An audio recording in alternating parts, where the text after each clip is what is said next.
हाँ सर कोई बात, ठीक है, आवाज भी आ रही है।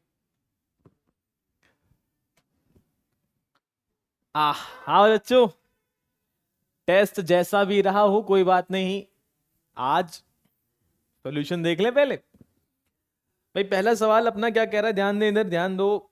That who decide repo rate, reverse repo rate और बैंक रेट। जिन बच्चों ने इकोनॉमिक्स नहीं पढ़ी फिर भी टेंशन ले रहे हैं, कोई बात नहीं, पहले समझ ले बातों को। Who decide repo rate, reverse repo rate और बैंक रेट। इसका मतलब मैं आपको बस थोड़ा सा हिंट दे रहा हूं यहां पे, बाकी अपनी इकोनॉमिक्स की क्लास में पढ़ेंगे कि भाई देखो, अगर सब पूरे बैंकों को रेगुलेट करता भारत में कौन है, पूरे बैंकों को रेगुलेट करने के लिए भारत में बैठा कौन है भाई, आरबीआई। बिल्कुल सर, आरबीआई रेगुलेट करता है किसको।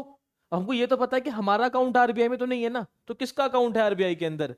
सर जिन बैंकों का अकाउंट, जिन बैंकों में हम अपना अकाउंट खुलवाते हैं, ये रहा पर्सन, इस पर्सन ने अपना अकाउंट खुलवाया इस बैंक में, जिस बैंक का नाम था एचडीएफसी या फिर एसबीआई, ठीक है जी। इसके अंदर अकाउंट है, तो इस बैंकों को मैनेज करता कौन है, आरबीआई।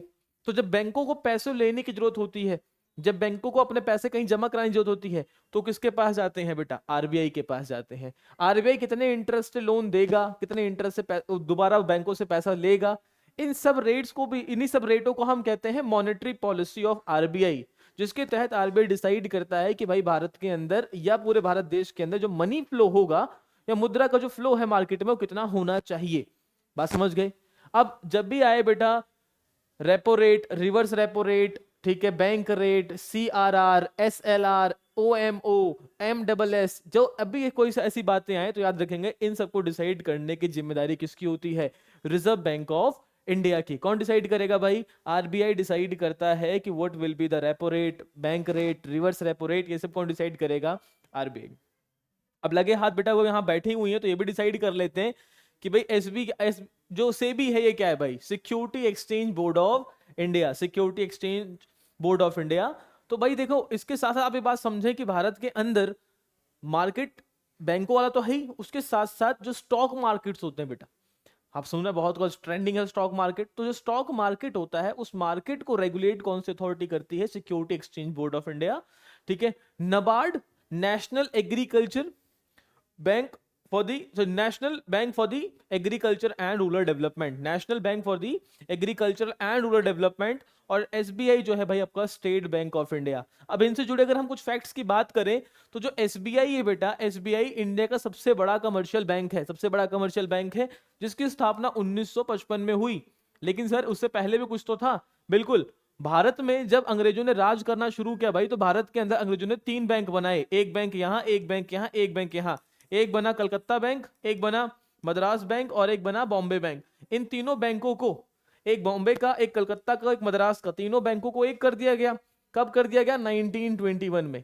जब 1921 में तीनों को एक कर दिया तो इसका नाम बना इंपीरियल बैंक ऑफ इंडिया। क्या बना भाई, इंपीरियल बैंक ऑफ इंडिया। और इसी इंपीरियल बैंक ऑफ इंडिया का नाम बदल के 1955 में क्या कर दिया गया, स्टेट बैंक ऑफ इंडिया। बाकी सारी बातें अपनी क्लास में करेंगे। अभी आप समझ जाएं कि इस क्वेश्चन को जो सही आंसर होने वाला है भाई, वो होने वाला है रिजर्व बैंक ऑफ इंडिया।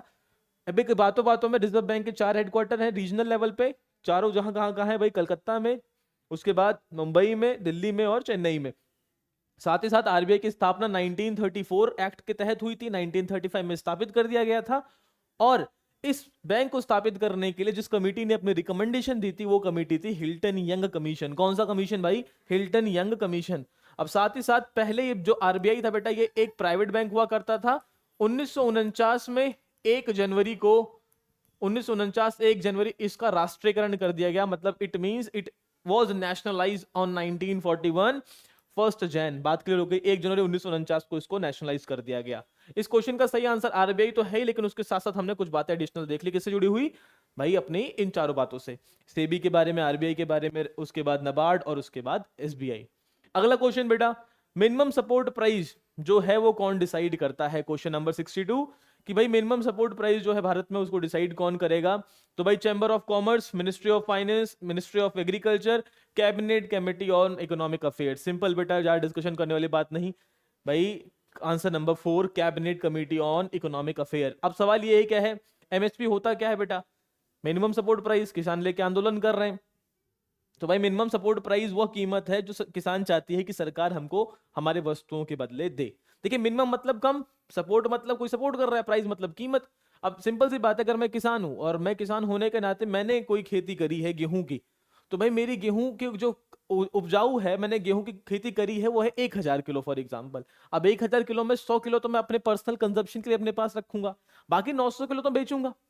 अब अगर 900 किलो कोई खरीदेगा नहीं मुझसे, तो क्या हो जाएगा भाई, मेरे 900 किलो खराब हो जाएंगे। तो उस 900 किलो को सरकार एक न्यूनतम कीमत पे हमेशा खरीदे, इसी धारणा को हम मिनिमम सपोर्ट प्राइस कहते हैं, जो सरकार की तरफ से किसानों को दिया जाना चाहिए। फर्दर डेप्थ में डिस्कशन बाद में करेंगे, लेकिन सही आंसर क्या बनेगा इसका, option number 4, the cabinet of economic, so cabinet committee of economic affairs. यहां तक बात क्लियर भाई। नेक्स्ट बेटा, ये तो वन लाइनर, इसमें डिस्कशन करने वाली कोई बात नहीं है। Who describe Alauddin Khilji as a military genius converted into a political economist. किसने अलाउद्दीन खिलजी को कहा कि यह एक सैनिक जीनियस है, लेकिन बाद में क्या बन गया, राजनीतिक इकोनॉमिस्ट, राजनीतिक अर्थशास्त्री बना। तो भाई स्टेनले लेन पोलेन इसका आंसर बनेगा, चाहे डिस्कशन करने वाला कोई बात ही नहीं है। लेकिन हाँ, अगर सवाल पूछे भाई अलाउद्दीन खिलजी, तो दिल्ली सुल्तानों में दूसरा परिवार, पहला कौन सा था, गुलाम वंश, दूसरा कौन सा था, खिलजी वंश। खिलजी वंश के फाउंडर जो थे जलालुद्दीन खिलजी, और उनके बाद जो गद्दी बैठा दैट इज अलाउद्दीन खिलजी। और अलाउद्दीन खिलजी प्रसिद्ध है कुछ चीजों के लिए, जैसे अलाउद्दीन खिलजी ने भारत में और क्या क्या चीजें करी है तो समझ गए, लेकिन अलाउद्दीन खिलजी प्रसिद्ध है बेटा 2 से 3 बातों के लिए। पहली बात, परमानेंट स्टैंडिंग आर्मी, क्या रखी भाई इन्होंने अपने पास, परमानेंट स्टैंडिंग आर्मी। मतलब ये पहले ऐसे सुल्तान हुए जिन्होंने अपने पास स्थायी सेना रखी। कौन सी सेना, स्थायी सेना। दूसरी चीज बेटा, अपनी स्थायी सेना को चलाए रखने के लिए उन्हें चेहरा और दाग व्यवस्था को लगाया। चेहरा दाग, चेहरा मतलब आइडेंटिटी कार्ड, दाग मतलब ब्रांडिंग ऑफ हॉर्सेस। तो चेहरा दाग कौन लेके आया, अलाउद्दीन खिलजी। पहली स्थायी सेना कौन लेके आया, अलाउद्दीन खिलजी। इन अपनी सेना को नगद रकम देने की शुरुआत किसने करी, अलाउद्दीन खिलजी ने। साथ ही साथ अलाउद्दीन खिलजी ने बेटा लैंड मेजरिंग यूनिट जो बिस्वा होता है, बिस्वा, बिस्वा नाम की एक लैंड मेजरिंग यूनिट की भी शुरुआत किसने करी, अलाउद्दीन खिलजी ने करी। और अलाउद्दीन खिलजी के महत्वपूर्ण आक्रमण में से रणथंबोर का आक्रमण, चित्तौड़ का आक्रमण और गुजरात का आक्रमण, 3 बहुत प्रसिद्ध हैं। दिल्ली में अलाउद्दीन खिलजी ने बेटा एक किले का निर्माण कराया था, दैट इज सीरी फोर्ट। कौन सा फोर्ट, सीरी फोर्ट। तो 3 से 4 बातों को आप ऐसे याद रखेंगे।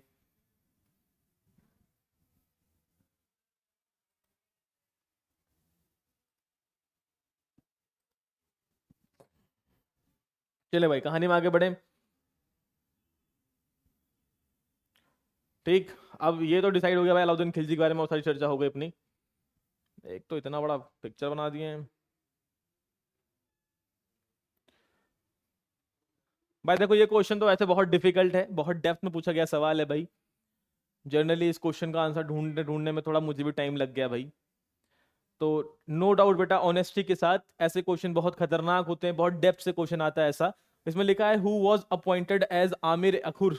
तो आमिर अखुर तक तो हम पढ़ सकते हैं भाई कि वो बंदा जो department of horse and elephant को डील कर रहा है। कि आमिर अखुर कौन होगा भाई, वो बंदा जो कि आमिर अखुर पर समझ लें दिल्ली सुल्तानों के समय, दिल्ली सुल्तानों के समय यह एक बेटा डिपार्टमेंट, एक कह लें कि वो व्यक्ति जो किसका, घोड़ों और हाथियों का इंचार्ज होगा। सो आमिर अखुर इनमें से किसको अपॉइंट किया गया था, जलाल उद्दीन याकुत, निजाम उल मुल्क, नसरुद्दीन मोहम्मद और उलमाज। तो देखें भाई यहां से कि एलिमिनेशन के थ्रू अगर देखेंगे तो निजाम उल मुल्क वो व्यक्ति हैं जिन्होंने हैदराबाद की स्थापना करी। अगर एलिमिनेशन के थ्रू करने की कोशिश करेंगे तो निजाम उल मुल्क का नाम तो वो है भाई जिन्होंने हैदराबाद की स्थापना करी 1724 के आसपास। ठीक है जी। नसरुद्दीन मोहम्मद वो व्यक्ति हैं बेटा, नसरुद्दीन मोहम्मद वो व्यक्ति हैं जिनके समय हम कह सकते हैं कि ये इल्तुतमिश के परिवार के सबसे आखिरी राजा थे। सुल्तान में से कौन थे, नसरुद्दीन मोहम्मद। ठीक है। उलमाज तो आपको पता है काजी वाले काम होते हैं, तो उलमाज ये हैं। तो इस तरीके से जलालुद्दीन याकूत जो है ये सही आंसर इस क्वेश्चन का है। बट ऑनेस्टली बेटा इस क्वेश्चन का आंसर बिना गूगल करे तो मेरे पास भी नहीं था। तो आप इस बात को ट्राई कर सकते हैं भाई कि ऐसे अगर डिफिकल्ट क्वेश्चन एग्जामिनर बनाता है तो अगर आपको आता है तो टिक करेंगे, अदरवाइज ये वो क्वेश्चन है जिनके लिए आपको पूरा सिलेबस चार्ट की जरूरत नहीं है। आंसर आ रहा है तो ठीक है, अदरवाइज स्किप एंड आगे बढ़े। बट अगर आप एलिमिनेशन के थ्रू जाते हैं तो भाई एक दो, इन दो को तो आसानी से एलिमिनेट कर सकते हैं कि निजाम उल मुल्क जो है वो हैदराबाद की स्थापना करेंगे तो सुल्तानों संबंध है नहीं। उलमास जनरली वही है जो भाई उल्मा है काजी वाले काम से, तो ये दो तो अपने दूर कर दिए। अब इन दोनों में बहुत डाउट हो सकता था भाई, जलाल उद्दीन याकूत या फिर नसरुद्दीन मोहम्मद में से कोई एक। तो वैसे सही आंसर क्या है भाई आपका, जलाल उद्दीन याकूत। ठीक है भाई आगे बढ़े अपनी कहानी में। उसके बाद भाई क्वेश्चन नंबर 65 पे आते हैं। 65 कहता है, सबसे आसान क्वेश्चन भाई इस टेस्ट पेपर का अगर देखें तो, who founded Nalanda university, Nalanda विश्वविद्यालय की स्थापना किसने करवाई। मेरे ख्याल सब बच्चों ने सही आंसर तो दे दिया होगा भाई। इसका सही आंसर क्या हो जाएगा सर? कुमार गुप्त नाम के एक राजा हुए जिन्होंने नालंदा विश्व यूनिवर्सिटी की स्थापना करवाई। अब सवाल भाई जो एग्जाम में और बना सकता है भाई, कुमार गुप्त ने किसकी स्थापना करी? नालंदा विश्वविद्यालय की स्थापना करी। चंद्रगुप्त प्रथम, अगर इनके बारे में चर्चा करें भाई तो चंद्रगुप्त प्रथम मतलब ये वह राजा हैं जिन्होंने गुप्त एरा, गुप्त युग की शुरुआत करी, और इन्होंने कुमार देवी नामक एक रानी से शादी करी थी भाई, और इन्होंने अपनी रानी और अपने नाम पे संयुक्त सिक्के चलवाए थे, तो ये याद रखेंगे। समुद्रगुप्त भारत के नेपोलियन माने जाते हैं, so Samudragupta is consider of Napoleon of India. साथ ही साथ इनको बेटा कविराज भी कहा गया था, ठीक है। वीणा के बहुत अच्छे प्लेयर हुआ करते थे ये, ठीक है। और इनको लिच्छवी दो हिरता, इनको लिच्छवी दोहिता भी कहा जाता है। तो Samudragupta Napoleon of India, Kumar गुप्त ने फाउंड किया नालंदा यूनिवर्सिटी को, चंद्रगुप्त वो हैं जिन्होंने गुप्त एरा की शुरुआत करी। लेकिन अगर गुप्त वंश की बात करें तो गुप्त वंश के संस्थापक थे आपके श्रीगुप्त। वास्तविक ताकतवर राजा कौन हुए? चंद्रगुप्त प्रथम, उसके बाद समुद्रगुप्त, फिर चंद्रगुप्त सेकंड, फिर कुमार गुप्त, फिर स्कंदगुप्त। पुष्यगुप्त बेटा ये तो अब बहुत दूर की बात है, इनको तो टेंशन नहीं करनी थी। हिस्ट्री से बाहर निकल के अब थोड़ा सवाल अगर पॉलिटी की तरफ आया है भाई, the council of ministers is collective responsible to, मतलब मंत्री परिषद सामूहिक रूप से किसके प्रति उत्तरदायी होता है? सबसे आसान सवाल बेटा, सबसे आसान सवाल। क्लास में हमने डिस्कस भी किया था, कि भाई जो लोकसभा है वो 3 प्रकार के मोशन पास करती है, no confidential motion, censure motion, adjournment motion, ठीक है। अविश्वास प्रस्ताव, और अविश्वास प्रस्ताव वो किस केस में रिलीज करती है? जब उसको मंत्रिपरिषद पे या मंत्रिपरिषद भरोसा नहीं रहता। तो भाई अगर मंत्रिपरिषद पर भरोसा नहीं हो रहा लोकसभा को, तो लोकसभा क्या कर सकती है? नो कॉन्फिडेंशियल मोशन पास कर देगी। अब नो कॉन्फिडेंस के अंदर एक खास बात कह दी गई थी हमने कि यह मोशन अगर किसी एक मंत्री पे भी लगाया जाता है तो इसका मतलब पूरे मंत्रालय को रिजाइन करना पड़ेगा। इसका मतलब all the minister are collective responsible, पूरा मंत्रिमंडल एक क्या तरीका है? सामूहिक क्या है भाई? सामूहिक क्या है? सामूहिक रूप से उत्तरदायी है एक दूसरे कर्तव्यों के लिए। तो अगर आज के प्रधानमंत्री जो नरेंद्र मोदी हैं, इनके काउंसिल ऑफ मिनिस्ट्री में कोई ऐसा व्यक्ति होता है जो कोई गलत कार्य करता है, तो उस पे अगर नो कॉन्फिडेंशियल लगाया जाएगा तो पूरे प्राइम मिनिस्टर को रिजाइन देना पड़ सकता है। So this is the concept of no confidential motion and collective responsible to the Lok Sabha, collective responsible to the Lok Sabha. फिर गवर्नर का सवाल और चीफ मिनिस्टर का सवाल तो पता ही होना चाहिए बेटा, गवर्नर के लिए कौन सा आर्टिकल है। गवर्नर और चीफ मिनिस्टर दोनों संविधान के भाग 6 के अंदर वितरण है, एक के लिए आर्टिकल 153, एक के लिए आर्टिकल 163। तो गवर्नर के लिए 153 और चीफ मिनिस्टर के लिए आर्टिकल 163। बात तो आसान हो गई, खत्म, आगे बढ़े। अगला भाई, which Indian organisation is responsible for the collective data on poverty in the country, देश में गरीबी पर डेटा एकत्रित करने के लिए कौन सा भारतीय संगठन जिम्मेदार है? थोड़ा सा अगर मैं बात करूं, थोड़ा सा इजी टू मॉडरेट, ठीक है। और फिर उससे थोड़ा सा और ऊपर जाएंगे तो उस लेवल पे क्वेश्चन, लेवल 2 पे क्वेश्चन रिलीज आता है भाई। तो NITI Aayog, national organisation for social empowerment, NSSO, ठीक है, या फिर office of the registered journal and census commissioner of India. तो सिंपल है भाई, इसका आंसर बनेगा national sample survey organisation, NSSO, ठीक है। ये वही संस्था है बेटा जो GDP भी कलेक्ट करती है भारत देश के अंदर, डेटा कलेक्ट करती है। नेक्स्ट पॉइंट बेटा, ये तो भाई बच्चों वाला सवाल था, इस पर डिस्कशन करना बेकार है, लेकिन फिर भी, which is the largest democracy in the world, दुनिया के सबसे बड़ी लोकतंत्र देश कौन सा है भाई? इंडिया, बात खत्म। अच्छा, ऐसा क्यों कहा जाता है? जनसंख्या वाला देश है भाई, सबसे बड़ा संविधान है अपना। फिर बेटा, what is the minimum age for a candidate to become the president of India, अगर आपको भारत का राष्ट्रपति बनना है तो न्यूनतम आयु कितनी होनी चाहिए? आई होप बच्चों ने सही आंसर लिखा हो। So the minimum age is 35 to become president of India.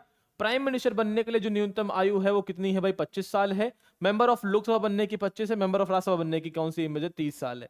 तो ये है 20 साल कहीं नहीं है बेटा, 21 साल का कॉन्सेप्ट है, बट वो पंचायत राज के अंदर है। तो राष्ट्रपति के लिए 35, प्राइम मिनिस्टर के लिए 25, लोकसभा के लिए 25 और राज्यसभा के लिए 30, काम खत्म। For which of the following reasons slash and burn method of farming is adopted, निम्नलिखित में से किन कारणों से खेती की काटो और जलाओ पद्धति अपनाई जाती है? To clear the area quickly, to reduce the soil fertility, to replace soil fertility, to cause the population. सबसे पहला आंसर भाई, ताकि क्षेत्र को जल्दी जल्दी क्या कर दिया जाए? क्लीन कर लिया जाए। Which is the name of the largest waterfall in Kerala, Kerala में सबसे बड़ा वाटरफॉल कौन सा है? अतिरापल्ली वाटरफॉल्स, कल्लकुडी रिवर पे। कौन से रिवर पे? कल्लकुडी रिवर पे। कहां पे? अतिरापल्ली। और सर दूध सागर कहां पे भाई? दूध सागर। गोवा राज्य के अंदर रिवर कौन सी है? मांडोवी रिवर, काम खत्म। ठीक है जी। कुचिकल फॉल्स जो है कर्नाटका के अंदर, कर्नाटका सबसे बड़े वाटरफॉल्स में से एक है ये। लेकिन सही आंसर क्या है भाई? 71 का आंसर नंबर 4 अथरेपल्ली वाटरफॉल। दूध सागर कौन पे? गोवा में। और कुचिकल कहाँ पे भाई? कर्नाटका के अंदर है। Which of the following ocean is least use route for the navigation? जाहिर सी बात है भाई, अगर हमें नेविगेशन के लिए उपयोग, सबसे कम उपयोग किया जाने वाला समुद्र कौन सा है? पैसिफिक, अटलांटिक और इंडियन, ये यूज कॉमनली होते हैं भाई। सदर्न ओशन से हम ज्यादा नेविगेशन नहीं करते, तो सही आंसर बनेगा आंसर नंबर 3। अब जिन बच्चों को समझ नहीं आ रहा नेविगेशन का तात्पर्य क्या है बेटा, कि इनमें से किस समुद्र का सबसे अधिक उपयोग होता है सामानों को इधर से उधर ले जाने के लिए, संचार को इधर से उधर ले जाने के लिए, तो सबसे सबसे कम जो है वो सदर्न ओशन। क्यों? अगर आप पैसिफिक की बात करोगे तो एशिया और अमेरिका के बीच में स्थित है, और अगर आप अटलांटिक की बात करोगे तो अमेरिका और यूरोप के बीच स्थित है, और इंडियन ओशन तो हमें पता ही है भारत के नीचे वाला हिस्सा अफ्रीका और ऑस्ट्रेलिया के बीच में स्थित है पूरी तरीके से। लेकिन सदर्न ओशन की बात करें तो अंटार्कटिका के रीजन के पास है, जहां पे हमें नेविगेशन करने की जरूरत नहीं पड़ती। तो अगर आपको ज्योग्राफी थोड़ा मैप पे याद होगा तो सबसे आसान क्वेश्चन ही बन सकता है आपके लिए। ठीक है भाई। According to which of the following law heat produce by electric current? चलो ये तो साइंस वाले क्वेश्चन लग रहे हैं, तो साइंस वाली मैम आपको करा देंगे ये। नेक्स्ट बेटा इधर डिस्कस करते हैं भाई, और अपने हिसाब से कौन सा सवाल अपने एग्जाम के अंदर आ सकता है। चलें भाई, देखते हैं देखते हैं देखते हैं। Question number 75।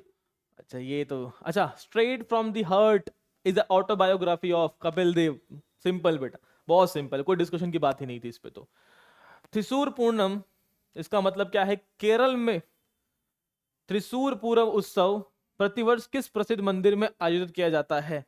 थोड़ा सा टिपिकल क्वेश्चन है भाई, देखना पड़ता है इसके लिए। ठीक है, तो वाडा, एक सेकंड पहले लिख लेते हैं इसको। तो आंसर नंबर 4 वडाकुंथन, वडाकुंथन टेम्पल, वडाकुंथन टेम्पल। ठीक है भाई, प्रोनाउंसिएशन में कोई दिक्कत हो तो आप देख लेंगे भाई, आपको पता है ना, जो बच्चे क्लास लेते हैं। स्पेलिंग्स एंड प्रोनाउंसिएशन प्लीज उस पर जज ना किया जाए। नेक्स्ट बेटा which who among the following release the report title right teacher for every child, state of teachers teaching and teacher educational report? इतना बड़ा रिपोर्ट है। ठीक है, आंसर क्या भाई? TISS, test, LU DU IGNOU, ये सब क्या ही बात है मतलब।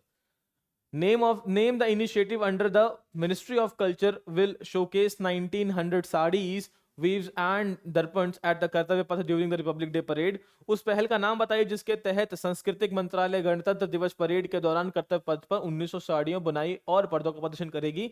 दैट इज आनंद सूत्र। उसके बाद who is the author book Assam brave heart Lachit Borphukan? अरे भाई साहब, लचित बोरफुकन का नाम ले दिया तो इसका मतलब आप कहीं ना कहीं अहोम साम्राज्य के संस्थापक और अहोम के बारे में पूछना चाह रहे हैं। तो लचित बोरफुकन भाई अहोम में सबसे ताकतवर कमांडरों में से भाई एक है लचित बोरफुकन। हमारे प्रधानमंत्री हर बार इनकी जो वर्षगांठ होती है उस पर कुछ ना कुछ भाई नया इनिशिएटिव लेते ही लेते हैं। तो भाई सवाल कह रहा है कि who is the author of the Assam Braveheart Lachit Borphukan recently released by the Home Minister Amit Shah? So भाई इसका आंसर बनेगा हमारा अरुण कुमार दत्त। फिर नेक्स्ट बेटा, who among the following, which among the following Ramsar site is also known as the largest freshwater lake in India? इनमें से कौन सी Ramsar स्थल ऐसा है जिसको भारत का सबसे बड़ा क्या कहा जाता है? मीठे पानी की झील। और सबसे important, then 4 lakh migratory birds this winter, मतलब ये तो बस आपको कंफ्यूज करने के लिए लाइन लिखी हुई है भाई। ठीक है, इस पे इतना फोकस ना करें। फोकस करने वाली बात क्या थी अपने लिए, इसको खत्म कर दें। फोकस करने वाली बात क्या थी कि भाई भारत ऐसा रामसर स्थल जो लार्जेस्ट फ्रेश वाटर लेक है। रामसर स्थल अगर नहीं पता, कंफ्यूज करने के लिए, भारत का सबसे बड़ा लार्जेस्ट फ्रेश वाटर लेक कौन सा हो सकता है भाई? चिल्का, हाँ सब ब्रैकिश है। रेणुका सबसे छोटा है। सुंदरबन ना, वुलर। तो चिल्का कहाँ भाई? उड़ीसा में। अच्छा, चिल्का वही है सबसे पहले रामसर स्थलों में जोड़ा गया कौन सा था? चिल्का। सबसे बड़ा वेटलैंड कौन सा है भाई भारत का? सुंदरबन। सबसे छोटा कौन सा है? रेणुका। वुलर जम्मू कश्मीर, काम खत्म। मीठे पानी की झील, अगर आप सही देखेंगे तो ये भी वैसे मीठे की है, तो टेंशन की बात नहीं है। तो इस तरीके से तो एलिमिनेट नहीं हो सकता था, बट हाँ, वुलर लेक भारत की सबसे बड़ी क्या है? मीठे पानी की झील। और ऐसा रामसर स्थल, तो आंसर तो यही बनता है आपका। बाकी सुंदर, अच्छा सुंदर लैंड वेटलैंड, वह सुंदरबन लग रहा है। ठीक है, उसके बाद चिल्का, और उसके बाद रेणुका, और उसके बाद वुलर लेक। तो चिल्का भाई पता लग गया, उड़ीसा, बंगाल और कलकत्ता रीजन, हिमाचल प्रदेश और जम्मू कश्मीर का रीजन। तो right answer is your Wular lake. ठीक है, अब इसी बारे में अगर डिस्कशन करना थोड़ा रामसर स्थल के बारे में, तो हम पता ही है, रिसेंटली क्लास में हमने देखा था इस पॉइंट को, कि अगर हम रामसर की बात करें तो रामसर एक कन्वेंशन है, ईरान में 1971 में हुआ। बिल्कुल सर। उसके बाद 1975 में इसको लागू कर दिया गया। भारत इसका सिग्नेटरी बना 1982 में। 2 तारीख को इंटरनेशनल वेटलैंड डे मनाया जाता है। ठीक है जी। भारत के अंदर शुरू में जो थे वो थे चिल्का एंड केवलादेव। ठीक है जी। उसके बाद सबसे बड़ा सुंदर और सबसे छोटा क्या है, रेणुका वेटलैंड। बात नहीं तो बात क्लियर हो गई। ठीक है चले भाई, तो ये अपना हो गया आज का डिस्कशन। अब अगला जो डिस्कशन होगा अपना टॉपिक का वो हम क्लास में करेंगे। कोई डाउट अगर आपको होगा भाई तो आप फटाफट से क्लास में पूछ लेंगे। ठीक है चलो बेटा बाय।